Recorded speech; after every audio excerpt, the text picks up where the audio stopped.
warahmatullahi wabarakatuh.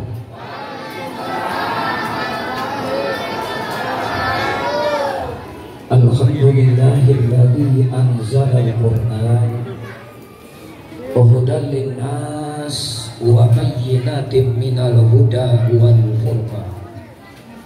Allahumma sholli wa sallim ala sayyidina wa maulana Muhammadin wa ala alihi wa ashabihi ajma'in. Amma ba'd. Al-mukarramun, para habaib, para kiai sesepuh masyarakat, mudah-mudahan beliau semua panjang umur, sehat walafiat.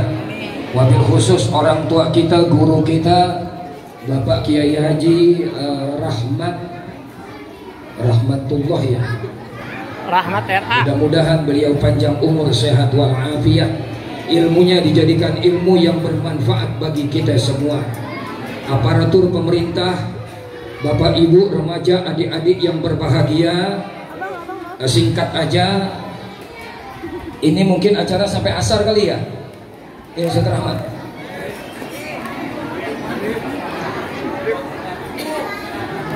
Oh begitu ya. Ini ada intel polisi nggak? Ada intel polisi nggak? Lah bukan, ntar gua bicara sama ditangkap lo, enak-enakan lo. Konsumsi udah dibagi belum? Udah. Iya, jangan sampai nanti saya bicara panitia bagiin makanan. Nah kalau ada panitia yang kayak begini, habaib kiai lagi bicara bagiin makanan, ini panitia nggak punya adab. Oleh karena itu kalau mau bagiin sekarang silakan. Kalau memang nanti terakhir, termasuk yang mau pulang, kalau mau pulang sebelum gua ngomong lo pulang. Ntar gua lagi ngomong lo pulang. Pokoknya ibu-ibu saya lagi ceramah, ibu keluar, gua doain lakinya kawin lagi. Setuju? Lo setuju? Ini Ustaz Guntur provokator itu. Siap bela Islam, siap bela agama, siap bela NKRI, takbir. Siap bela habaib, siap bela ulama, siap mati husnul khatimah, takbir, takbir. Sallu ala nabi.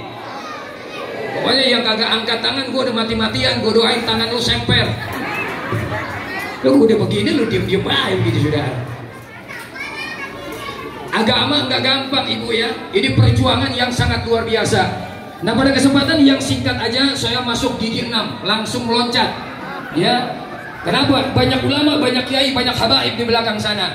Jadi bukan saya paling pinter, kagak. Cuma keberkahan dapat dari Ustadz Rahmat, saya dikasih naik. Alhamdulillah, mudah-mudahan Ustadz Rahmat panjang umur, keluarganya berkah hidupnya dunia dan akhirat, majelis taklimnya tambah berkah, amin. Sekarang lantai 2, mudah-mudahan maulid besok lantai 5, amin. Insya berkah hidup kalau kita ikutin ulama, berkah kita hidup kalau ikutin para kiai, para habaib. Ibu, bapak yang kami hormati, sekarang ada orang yang salah paham. Kalau ada kiai berbicara masalah keturunan, dianggap bangga-banggakan keturunan. Padahal orang Betawi emang begitu diajarkan. Kalau ente ngaji, tanya kiainya siapa, gurunya siapa. Kalau nyantren-nyantrennya di mana, yang dibaca kitab apa. Itu orang Betawi ajarkan kepada kita. Jangan sampai kita salah cari guru. Betul apa enggak? Jadi kalau ada habaib yang berbicara, saya ini keturunan Pulan bin Pulan bin Pulan bin Pulan, itu bukan membanggakan suriahnya, tapi memperjelas kepada umat bahwa beliau adalah zuriyah baginda Nabi besar Muhammad sallallahu alaihi wasallam. Kita umat Islam kagak mau ngaji sembarangan ustad. Kita umat Islam kagak mau ngaji sembarangan kepada habaib. Sekarang ini banyak yang palsu, termasuk yang ibu-ibu pakai. Ini kebanyakan emas palsu. Mampus loh.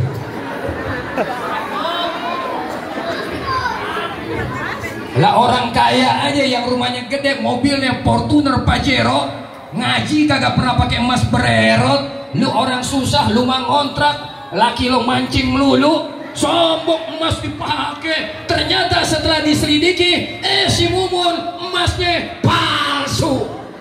Apa yang mau dibanggain saudara? Makanya kalau ngaji bu, emas jangan dipakai. Kenapa? Jamaah kita bukan orang kaya semua, banyak orang susah, betul apa kagak?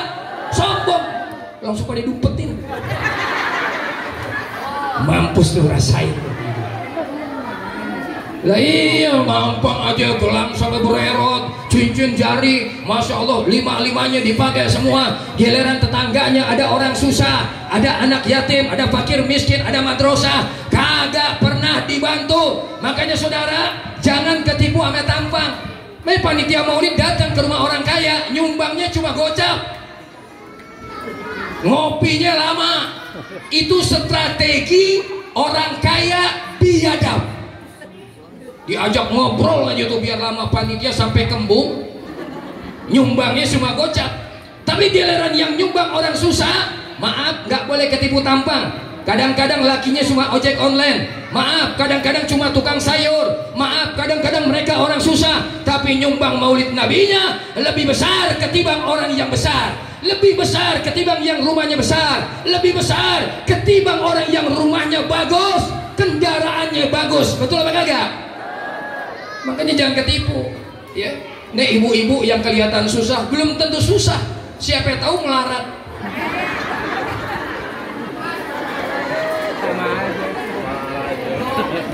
Maafin bu ya, maafin bu ya. Jangan tersinggung bu ya. Kalau ibu tersinggung, bodoh amat. Ya resiko ngundang saya begitu saudara. Nah, jadi kalau ada kiai para habaib membanggakan keturunannya, itu menjelaskan sanad. Supaya kenapa? Jangan sampai kita kena tipu. Kan banyak sekarang, ya banyak sekarang ketipu. Alhamdulillah bagi kiai, anak saya ngaji sama kiai yang alim, baca Qurannya suaranya bagus. Lah ente tahu dari mana bagusnya? Oh Pak Kiai, guru saya alim, guru saya hebat, guru saya orang cakep deh Pak Kiai, luar biasa ngajinya, luar biasa. Lu tahu dari mana? Jenggotnya panjang. Taunya dari jenggotnya panjang, kagak jaminan. Orang yang jenggotnya panjang alim kagak jaminan. Emang kenapa Pak Kiai? Copet di kampung rambutan juga jenggotnya panjang. Jangan ketipu saudara. Makanya udah nggak salah kita ngaji sama Ustadz Rahmat, ada Ustadz Guntur, para habaib di dalam, kagak salah. Pak Kiai, saya pernah ketipu sama Ustadz. Pak Kiai, saya pernah ketipu sama habaib. Saudara, saya sudah sampaikan berkali-kali, kalau masalah penipu, masalah orang yang biadab, di mana saja ada orang biadab, betul apa enggak? Polisi yang biadab ada enggak? Anggota polisi oknum yang biadab ada apa enggak? TNI yang biadab ada apa enggak? RT yang biadab ada apa enggak? RW yang biadab ada apa enggak? Lurah yang biadab ada apa enggak? Ustaz ada. Pelan-pelan. Ada ustadz yang biadab, ada ustadz yang nipu muridnya, ada ustadz yang suka bohongi muridnya. Ada, tolong bantuin saya, tolong sumbang Quran ya, satu jamaah satu Al-Quran. Jamaah nyumbang 200.000 satu orang, ternyata kagak dibeliin Al-Quran, ternyata kagak disumbang yayasan, kagak disumbang pesantren. Itu duit sumbangan ame ustadz digaras dimakan sendiri. Ustadz yang kayak begini, ustadz biadab, laknatullah saudara. Kalau mati gue duluan ini urusannya. Betul apa kagak? Jadi kalau yang namanya oknum bu, di mana aja ada yang nggak beres ya. Ustadz ke, ustazah ke, habaib juga ada. Ada orang habaib nanya sama saya, Pak Kiai, saya berapa kali dibilang Habib palsu. Ada Habib ngadu sama saya, Pak Kiai, saya dibilang Habib palsu. Apa saya jawab? Ente palsu apa kagak? Iya sih Pak Kiai, palsu MPA lo. Lah kalau kagak palsu tenang aja, betul apa kagak? Dia dibilang habaib palsu. Makanya tanya tuh di dalam yang asli tuh, ya. Gampang kalau mengetes Habib yang asli sama yang palsu, gampang. Nanti ibu pulang tanya tuh Habib banyak di dalam tuh. Kalau dia kagak bisa menyebutkan sanadnya kepada baginda Rasul, Habib palsu itu saudara. Makanya nama Habib nggak panjang-panjang. Habib nggak kayak kita orang Betawi, orang kampung, namanya panjang ya, Muhammad Yani Sapri Al Khotot SAG SH MA. Wah, kalau Habib nggak pernah Umar bin Ahmad bin Umar bin Ahmad bin Umar bin Ahmad bin Usman Umar Ahmad sampai baginda Nabi besar Muhammad. Ya benar, tanya Habib tuh ya Bib ya. Habib nggak pakai belagu-belagu, dia namain anaknya. Makanya saudara, kalau kita dibandingkan oleh keturunan beliau, beda. Kita orang biasa, dia ini keturunan Rasul, zuriyah Rasul, bibit unggul. Kalau kita bibit tanggul, beda. Kadang bapaknya alim, ibunya PA. Ibunya alim, bapaknya mancing melulu. Nah kalau habaib udah bibit unggul, dia luar biasa. Makanya ditanya, Beb, Habib bapaknya siapa? Dia sebut anak Utsman bin sampai kepada baginda Nabi besar Muhammad. Lu gak percaya? Gak percaya? Kelebihan habaib gak percaya? Lu nama lu siapa? Sini. Ayo, aku nanya lu. Sini. Ame Ustaz takut lu. Sini. Enggak, Habib, ada yang protes nih. Buktiin Habib sama ini bagusan mana, muliaan berkahannya lebih mana. Kita buktiin sekarang. Lu namanya siapa? Khairul. Namanya Khairul. Bapak lu namanya? Rahasia. Lu jujur. Bapak lu siapa namanya? Nasruddin. Khairul bin Nasruddin. Bapaknya Nasruddin. Bapaknya Nasruddin, bapaknya bapak lu. Lu siapa namanya? Lu kan Khairul. Bapak lu Nasruddin. Nah, bapaknya Nasruddin siapa? Tuh kagak tahu. Khairul bin Nasruddin bin Auf. Cuma sampai Nasruddin taunya. Ini kata orang Betawi, kita kematian obor karena kita jarang silaturahmi. Betul apa enggak? Abang sama adiknya ribut, adik sama abangnya ribut, giliran akur abang adik ribut sama pamannya. Kenapa? Gegaras ributan gara-gara bagi warisan. Ini kelemahan kita umat Islam, saudara. Oleh karena itu saudara, dia turun masa keturunan aja cuma dua, Khairul bin Nasruddin, Nasruddin bin Auf. Coba yang ini nih, yang ini nih. Sini.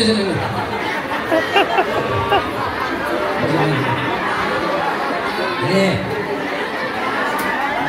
Khairul bin Nasruddin, Nasruddin bin Auf. Gue cek yang ini. Nama lu siapa? Lu makan dulu.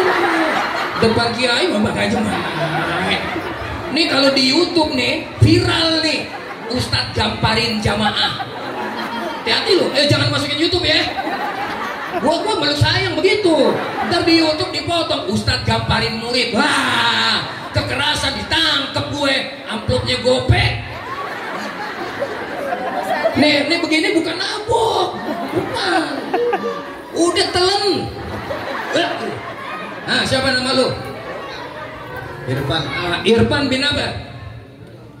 Irfan bin Widodo. Widodo bin? Masih ada. Gimin. Irfan bin Widodo. Widodo bin Gimin. Gimin bin? Hah? Reso Senin. Masih ada lagi. Reso Senin bin? Tahu juga. Sampai Reso Senin ya. Lumayan lu ada 3 daripada Ono cuma sampai 2.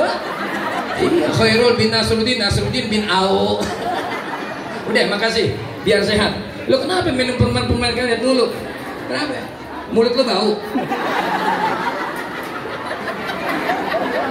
Ya sehat semua ya, anak hati lu berkah ya. Jangan diambil nanti, jangan dimasukin YouTube lu. Viral bahaya ini, Ustadz gamparin murid. Nah, ibu bapak yang kami hormati, jadi kalau ada kiai yang menyebut sanadnya, dia cuma menjelaskan siapa keturunannya, saudara. Udah singkat aja, potong jalan. Jadi peringatan Maulid kita diajarkan akhlak, Bu. Kita Maulid Nabi diajarkan adab, akhlak, adab. Setuju apa kagak? Saya nggak mau balas apa Ustadz perbedaan akhlak sama adab. Tanya Ustadz Rahmat, panjang ceritanya.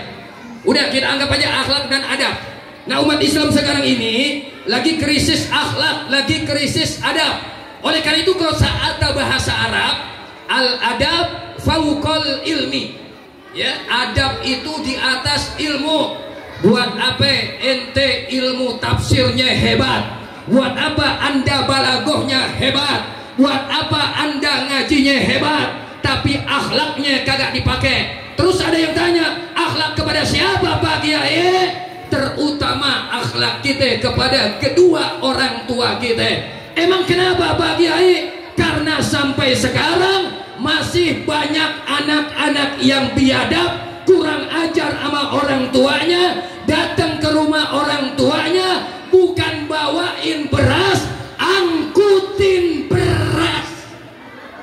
Anak datang ke rumah orang tuanya kagak bawa kue bolu, malah angkutin kue bolu orang tuanya. Anak yang kayak begini, anak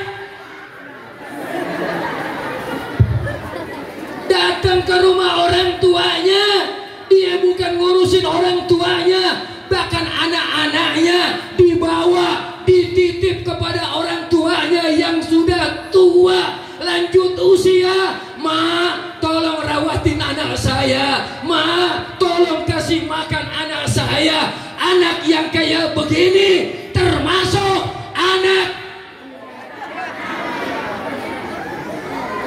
yang pertama. Enggak, saya lagi liatin yang keluar satu. Kalau udah tiga, itu namanya teguran yang menyakitkan. Jadi kiai harus peka ya. Kalau udah ada jamaah yang turun 1, 2, 3, buru-buru. Maklum pemahamannya Pak Kiai, udah lo buru-buru turun, jamaah enak sama ceramah lo. Lah kemarin saya ceramah di Gunung Sindur Bogor, saya lagi ceramah. Termasuk orang yang gak punya adab adalah orang yang ketika dia miara ayam. Tahu ayam? Kakinya ada berapa?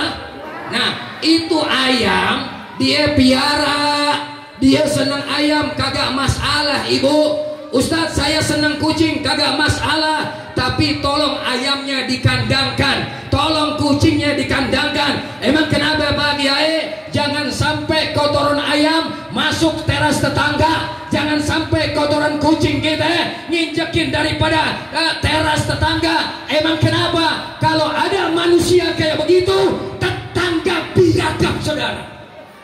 Mampus loh. Keluar orang di Gunung Sindur. Saya tanya, itu yang keluar siapa? Ada yang jawab di depan, Pak Kiai, itu Bapak RW. Pak RW, ente mau kemana? Ada rapat Pak Ustadz. Oh ya silakan, mudah-mudahan Pak RT lancar urusannya. Selesai acara saya ngobrol sama panitia. Itu kenapa Pak RW ngambek sama ceramah gue? Ustadz, ente ceramahnya pas banget. Emang kenapa? Pak RW miara ayam 100 lebih kagak pernah dikandangin. RW tersinggung saudara. Ada lagi yang tersinggung. Saudara, Anda jangan jadi tetangga yang biadab. Yang bagaimana Pak Kiai? Yang suka nyetel musik kencang-kencang. Sadar dong Bang, Anda orang kaya, harta Anda, tapi maaf tetangga Anda capek pulang kerja, ada anak korok, ada yang sakit, mentang-mentang orang kaya. Jangan sombong dong, jangan ganggu tetangga, kecilin sound systemnya, cukup buat keluarga aja. Kalau sampai terjadi kayak begini, ini tetangga zolim dan biadab saudara. Betul apa kagak? Kecilin sound systemnya. Yang keempat, ibu-ibu, bu, saya ingetin. Ketiga, udah loncat aja, udah asar ini ya. Lu pakai dibuka-buka juga. Ingetin Bu, kalau tidur sama laki jangan pakai mukena. Iya Bu, mentang-mentang ngajinya terlalu alim, kemana aja datang, ke majelis salib Kuitang datang, Al-Hawi datang, ngikutin Halimah apa? Al-Idrus di mana aja diikutin, alim, ke bawah-bawah sampai tidur sama lakinya pakai mukena. Ini juga sama lakinya, jangan terlalu alim, nggak usah ente tidur sama bini ente pakai gomis, nggak usah tidur sama laki pakai baju koko. Yang bagus bagaimana? Ngablak, semakin ngablak pahalanya semakin besar, betul apa kagak? Semakin ngablak pahalanya semakin besar, betul apa kagak? Nah kalau kondangan tutup, kalau tidur sama laki buka, jangan dibalik. Tidur sama laki ditutup pakai lepis, laki lo bukanya kelamaan.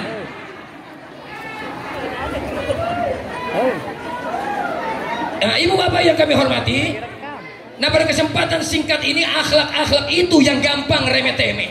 Cuma kadang-kadang kita sepelein, sehingga kita mengaku umat baginda Rasul, justru kita menginjak-injak ajaran baginda Nabi besar Muhammad. Siap bela Islam, siap bela Islam.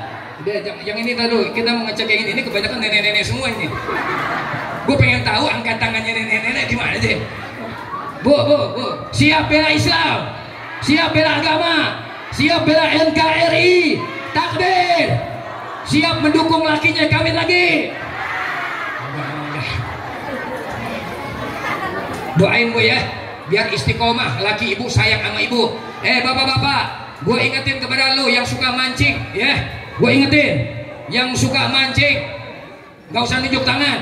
Yang suka mancing saya ingetin, Anda mancing lama kagak masalah, betul gak bu? Anda mancing dari pagi sampai maghrib kagak masalah, asalkan maaf bedak istri udah lengkap. Betul apa kagak? Asalkan lipstik istri udah lengkap, bayaran anak kagak nunggak, rumah udah enak, berasnya udah lengkap, kagak masalah. Anda mancing kagak masalah, yang penting sholatnya jangan ditinggalin. Misal begini, ba'da subuh dari masjid langsung mancing sampai zuhur, pulang lagi sholat zuhur, mancing lagi sampai asar, sholat asar mancing lagi sampai maghrib pulang mancing lagi sampai isya pulang mancing lagi sampai subuh. Kira-kira laki yang kayak begini laki biadab apa beradab? Gua nggak jawab. Iya pak? Ya kesian bini-bini kita. Ya kesian. Nih istri-istri kita cakep semua nih, cantik semua. Ya kalaupun masih ada yang pucat, gara-gara lakinya kurang merawat, lakinya kurang perhatian, betul apa kagak?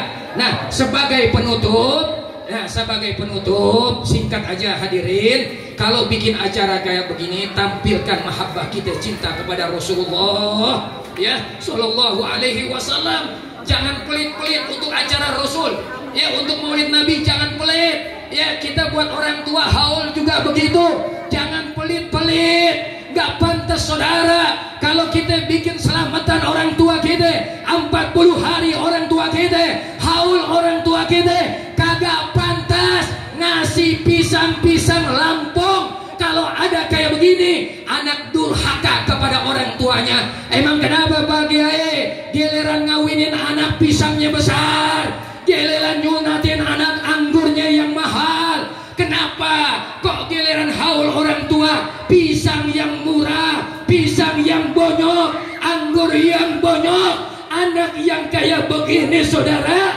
Mudah-mudahan bukan anak kita bu, bukan anak kita, bukan keturunan kita. Kita pengen anak yang min ahlil Quran, kita pengen min ahli sodaqah, kita pengen punya anak min ahlil ilmu. Insya ibu bapak yang kami hormati, ini saja yang dapat saya sampaikan. Mudah-mudahan ada manfaatnya. Ustaz Rahmat, mana Ustaz Rahmat? Mana Pak Kiai Rahmat? Nah udah, dengarkan dari sini ya. Ini gue ceramah bukan masalah urusan ini. Gue nggak usah diamplopin saja ya. Nah nggak usah. Tadi juga saya ceramah di Ceger juga begitu, saya bilang, Ustadz Asrofi itu ada murid saya.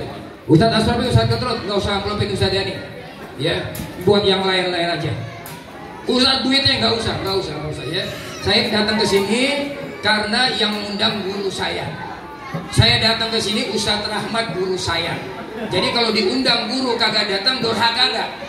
Durhaka ya. Jadi oleh karena itu saya kesini nggak bawa makanan. Saya kesini kagak bawa oleh-oleh buat guru saya. Kan saya malu ini. Ustadz Rahmat yang tua sepuh begini bikin maulid segitu hebatnya. Ente anak muda kenapa maulidnya kok kendor?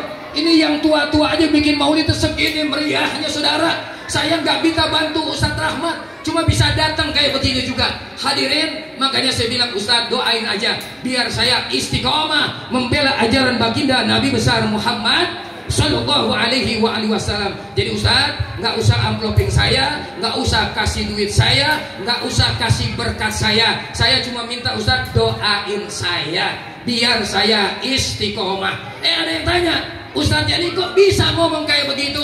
Begini Ibu, ya begini saya ceritain. Dakwah ini perlu perjuangan. Hidupkan agama, jangan cari hidup dari agama. Hidupkan agama, jangan cari hidup dari agama. Bikin maulid ini kagak gampang saudara. Perjuangannya yang sangat luar biasa. Betul apa kagak? Nah kemarin Ustadz Guntur undang saya, Ustadz Rahmat. Itu Forkabi DPD. Ada anggota dewan, ada juga Kiai Bang Nahrawi ya. Nah itu saya bilang nih saudara, ya saya punya karyawan hampir 40 orang lebih. Jadi begini-begini juga Ustadz kontraktor. Wah. Iya makanya kalau ada yang ganggu gue siap batu split. Gue sampit lu mati-matian tuh. Nah, makanya dia bilang pantas aja Ustadz ini ceramahnya keras, bergaulnya sama batu kali melulu gitu katanya. Jadi berkah saudara, alhamdulillah. Nah saya punya karyawan sampai 40 lebih. Nah, termasuk pesantren Al Harumain itu juga saya juga diminta Sayyidul Walid Al Habib Hamid bin Abdul Alkab untuk membangun masjid dan rumah ustaz. Termasuk di Cilangkap ada Musola Rahmatil Alamin, termasuk SMP 174 dan di beberapa wilayah saya dipercaya sebagai kontraktor. Alhamdulillah. Terus Ustadz itu tukangnya dari mana? Tukang saya semuanya orang Jawa semua, kagak ada orang Betawi. Emang kenapa? Orang Betawi kalau jadi tukang malesnya ampun.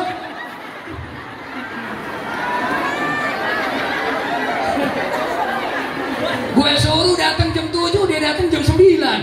Dia ngopi dulu pisang goreng 2. Gue datang jam 12 semester baru 1 meter. Kapan beresnya bangkrut melulu kontraktor saudara. Makanya orang Jawa semangatnya luar biasa. Betul apa kagak? Tapi nggak apa-apa, orang Betawi nggak jadi tukang. Yang penting orang Betawi jadi kontraktor. Alhamdulillah.